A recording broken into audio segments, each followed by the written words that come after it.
First contact and dismissal. The Vexteri scout fleet emerged from hyperspace at the edge of Sol's Oort cloud, their crystalline ships refracting starlight like cosmic prisms. Supreme Commander Ixtal stood on the bridge of the Eternal Dawn, mandibles clicking in barely contained disdain as the sensor readings from Earth's defense network appeared on his screens. Primitive directed energy weapons, magnetic acceleration cannons, and nuclear warheads, he announced to his bridge crew, who chittered in amusement. Their most advanced ships still use chemical propulsion for maneuvering. How did these creatures even make it past their own moon? The Vexteri Empire had spent millennia perfecting quantum weaponry and gravitic drives. Their ships could bend space itself. Their weapons could tear apart matter at the subatomic level. Coming across humanity's apparently antiquated defense force felt almost insulting to a civilization that considered itself the pinnacle of evolution. What the Vexteri couldn't see, however, was the subtle smile on UN Space Force Admiral Sarah Chen's face as she watched their scout fleet from her command center deep within Sarah's base. The holographic display showed the aliens' positions with perfect clarity.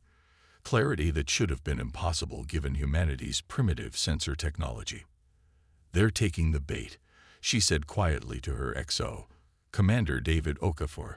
"All those pretty crystalline ships, and not one of them has detected our quantum mesh network." "Arrogance breeds blindness," David replied, his fingers dancing across his haptic interface as he coordinated with the hidden fleet dispersed throughout the asteroid belt.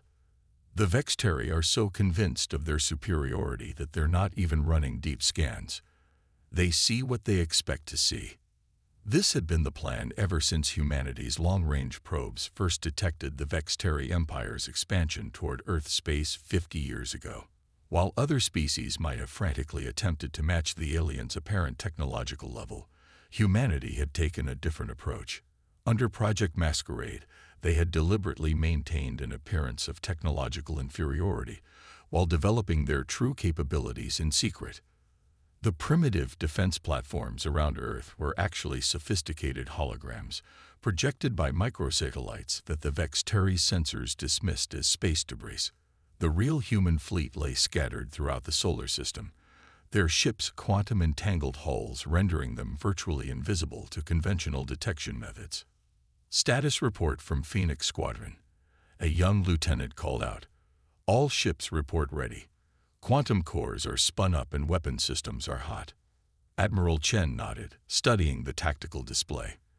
The Vexteri scout fleet consisted of 15 ships, significant firepower, but nothing compared to the invasion force that would surely follow once they reported back about Earth's apparent weakness.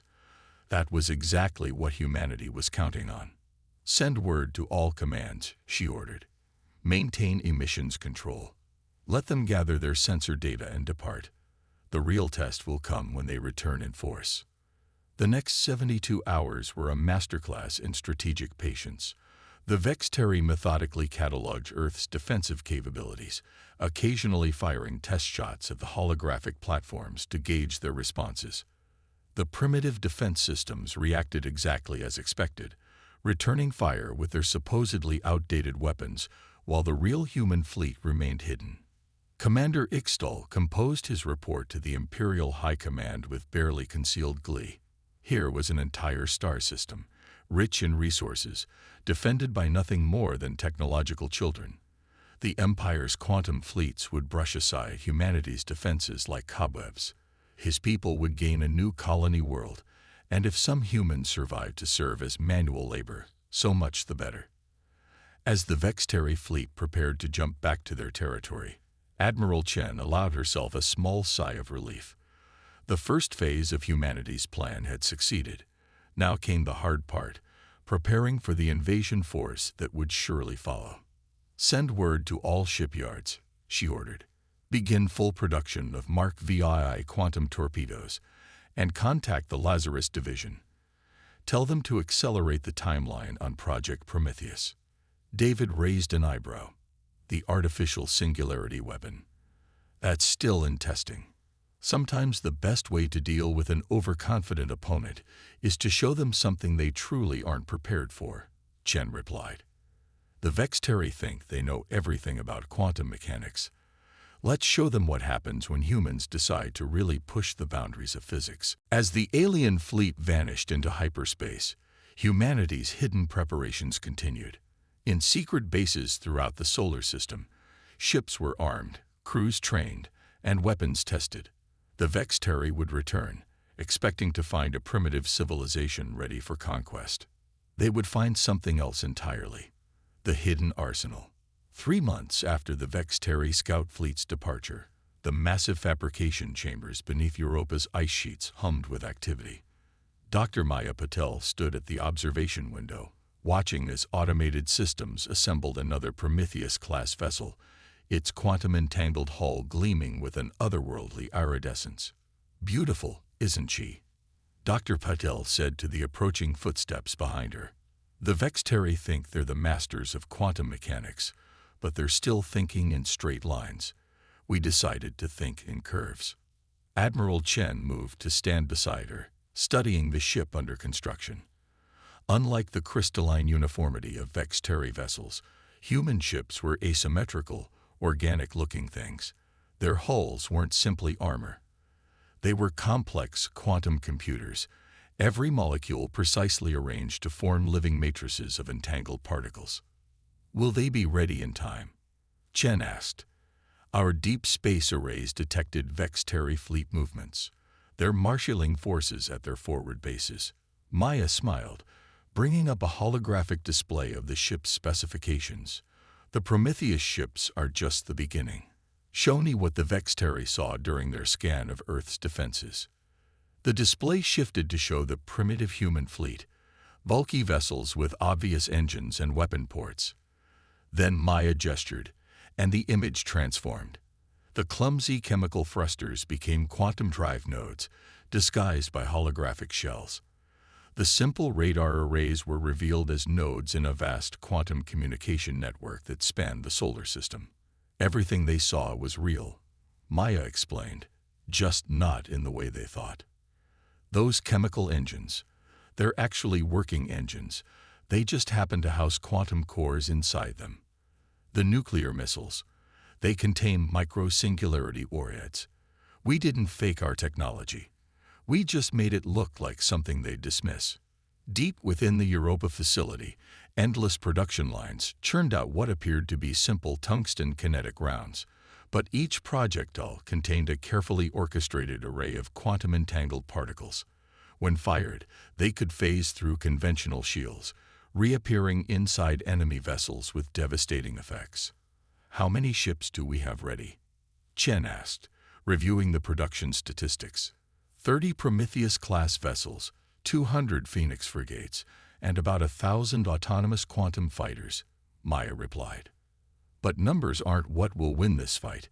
It's the integration that matters." She brought up another display, showing a complex web of quantum connections, linking every human ship, weapon, and sensor platform. The Vexteri use quantum mechanics for individual systems. We've built an entire quantum ecosystem. Every ship is connected to every other ship. They can share energy, processing power, even consciousness in some cases. The Admiral nodded, remembering the extensive neural integration training her crews had undergone. Human pilots could link directly with their ships, their thoughts moving through the quantum network at speeds that made light look sluggish. It was a level of integration that the hierarchical, rigid Vexteri had never considered possible. "Show me the Lazarus protocols," Chen requested. Maya's expression turned serious as she accessed a heavily encrypted section of the database.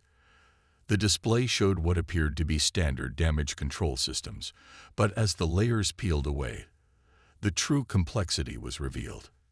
"Even if they manage to destroy our ships," Maya explained, "the quantum matrices in the hulls remain entangled. We can transfer consciousness, rebuild vessels from their own debris, or even use the wreckage as weapons.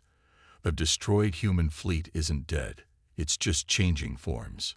In testing chambers throughout the facility, engineers were putting the final touches on weapons that defied conventional physics.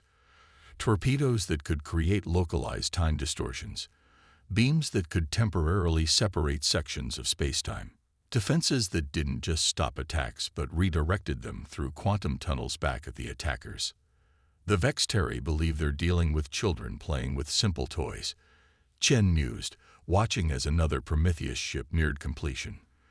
They don't realize they're about to face adults who've been methodically preparing for this moment for half a century. An alert chimed softly, drawing their attention to a long-range sensor feed. More Vexteri ships were gathering at their forward bases. The invasion force was nearly assembled. How long? Chen asked. 2 weeks, maybe 3 before they're ready to launch their attack, Maya replied. More than enough time to complete the final preparations.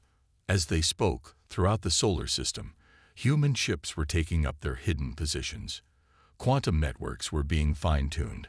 Crews were running their final integration drills. The masquerade of weakness would continue until the perfect moment, when the Vexteri committed their forces fully to the attack. Then humanity would reveal what happens when you push a species known for its adaptability and ingenuity into developing countermeasures for half a century. The Vexteri were about to learn that appearing primitive wasn't the same as being primitive, and that sometimes the most dangerous opponent is the one you've completely underestimated. When the stars burned, the Vexteri invasion fleet emerged from hyperspace like a crystalline tsunami, over 300 ships strong. Their formation was perfect, their tactical doctrine honed by millennia of successful conquests. Supreme Fleet Commander Ixlvin washed Earth's pitiful defense platforms with something approaching boredom. Begin the standard conquest pattern, he ordered. Disable their primitive orbital defenses first, then. The space between his fleet and Earth suddenly flickered, as if reality itself was having a seizure. Where there had been empty void, dozens of strange, dark shapes now hung in space, human vessels that seemed to drink in light rather than reflect it. Impossible, Ixlvin hissed. Their sensor profile, they were hiding in quantum null spaces. Before he could issue new orders, the human ships attacked. But they didn't behave like any vessels the Vexteri had encountered in their long history of expansion. Instead of maintaining formation, the human fleet seemed to dissolve, individual ships breaking apart into smaller units that moved with organic, almost liquid grace. Admiral Chen stood within the neural integration chamber of her flagship, her consciousness spread across the quantum network that linked the human fleet. She didn't just command her forces. She was her forces, experiencing the battle through thousands of simultaneous perspectives. Execute Protocol Hydra, she thought. Spoke through the network. The human fleet responded instantly, their quantum-entangled hulls shifting configuration. What had appeared to be single ships suddenly became swarms of smaller vessels, each one still connected to the others through their quantum matrices.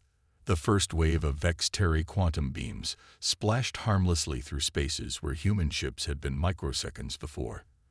The aliens' targeting computers, designed to track conventional vessels, struggled to lock onto ships that could essentially teleport through local spacetime by riding their own quantum entanglement.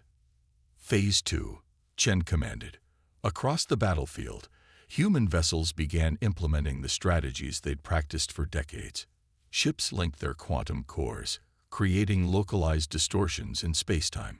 Vexteri weapons fire began arriving at their targets before they'd been fired, striking empty space.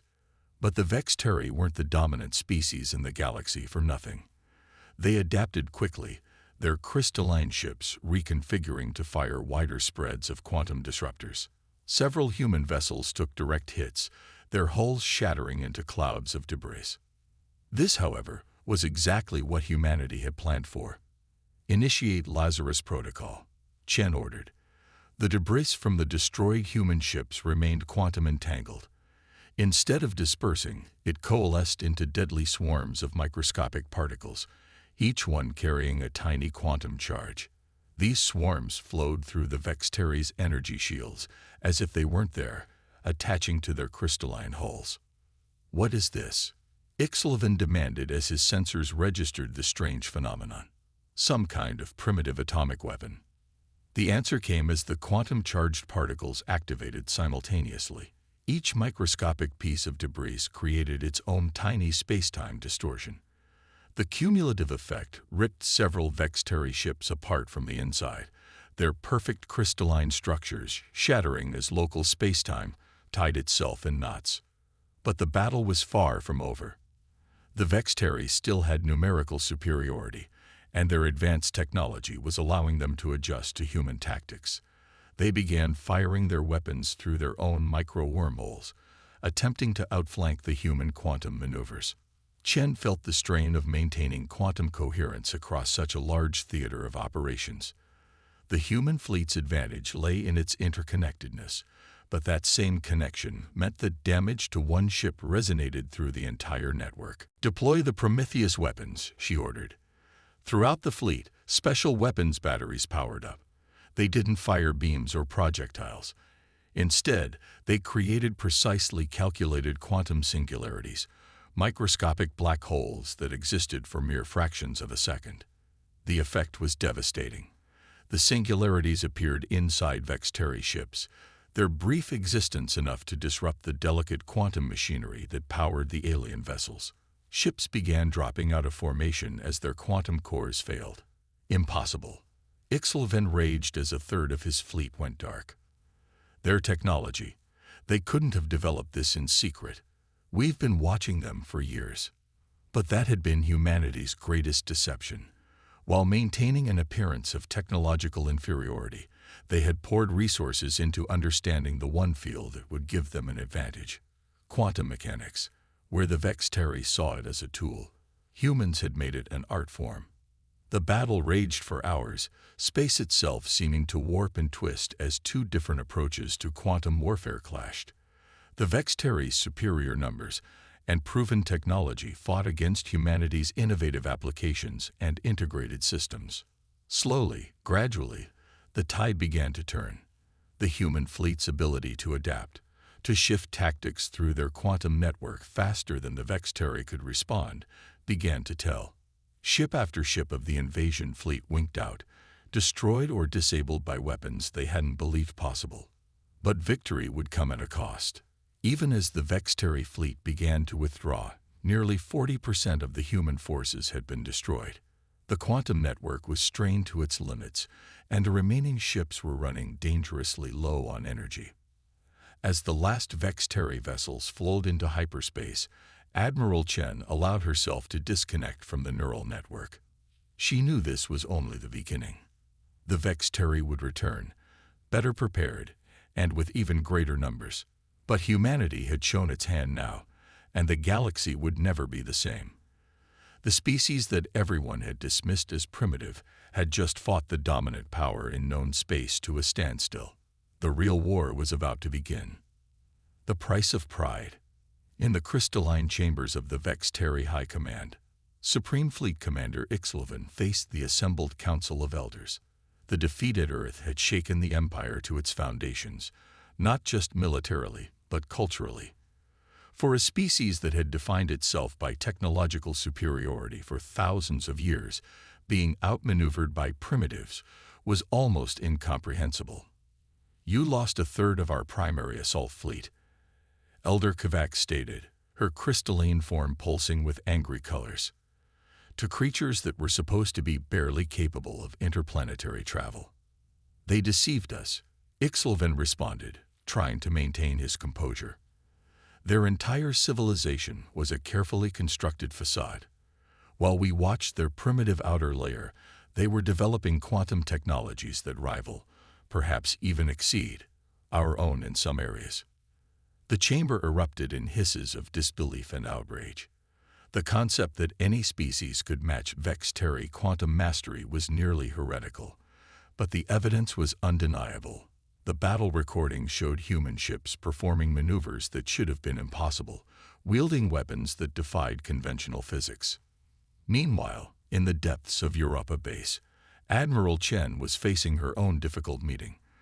The holographic displays showed the cost of their victory: 40% of their quantum fleet destroyed, another 20% severely damaged. Despite the effectiveness of the Lazarus Protocol in weaponizing destroyed ships, they had lost too many trained neural integrated crews. "We bloodied their nose," Commander Okafor said, studying the casualty reports. "But they'll be back, and next time they'll be ready for our quantum tricks." "Then we'll need new tricks," Chen replied.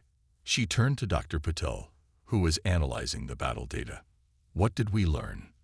Maya's fingers danced through the holographic displays, highlighting key moments from the battle. "The good news is that our quantum integration networks performed better than expected. The bad news is that the Vexteri adapted faster than our simulations predicted. Their crystalline computing architecture allows for nearly instantaneous tactical updates across their entire fleet."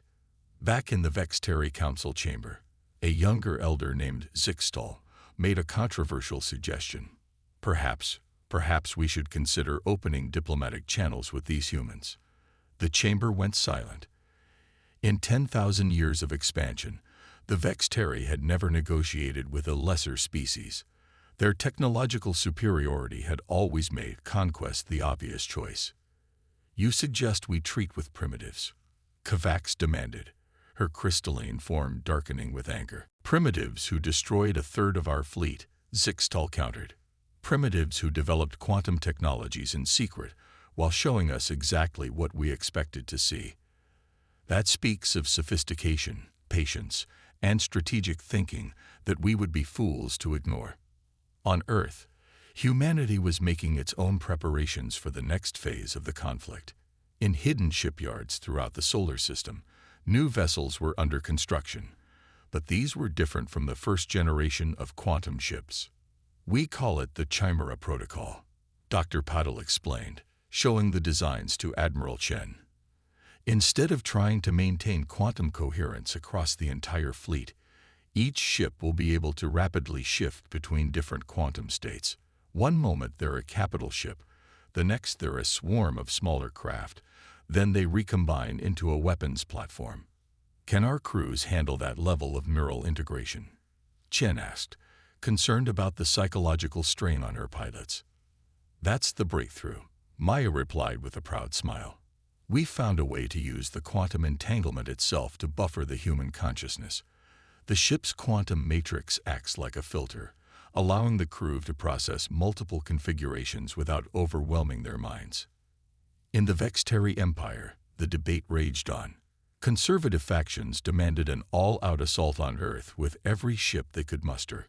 Others, particularly younger Vexteri who had studied the battle data, argued for a more measured approach. The humans had demonstrated an understanding of quantum mechanics that approached the mystical. Treating them as simple primitives would only lead to more disasters. The internal conflict came to a head when a group of Vexteri scientists, led by Zixtal, revealed their analysis of human quantum technology. "They're not just using quantum mechanics," she explained to the council. "They're rewriting the rules of how it works. Their ships don't just utilize quantum effects, they create new quantum states we've never seen before." This revelation split the Vexteri leadership. For the first time in their history, they faced a species that didn't just challenge their military might, but their very understanding of the physics they had mastered. Some saw this as an existential threat that had to be eliminated at any cost. Others recognized it as an opportunity, a chance to learn and grow beyond their own limitations. As both civilizations prepared for the next phase of the conflict, a fundamental truth became clear. Pride had nearly been the downfall of both species. The Vexteri's pride in their superiority had blinded them to humanity's true capabilities.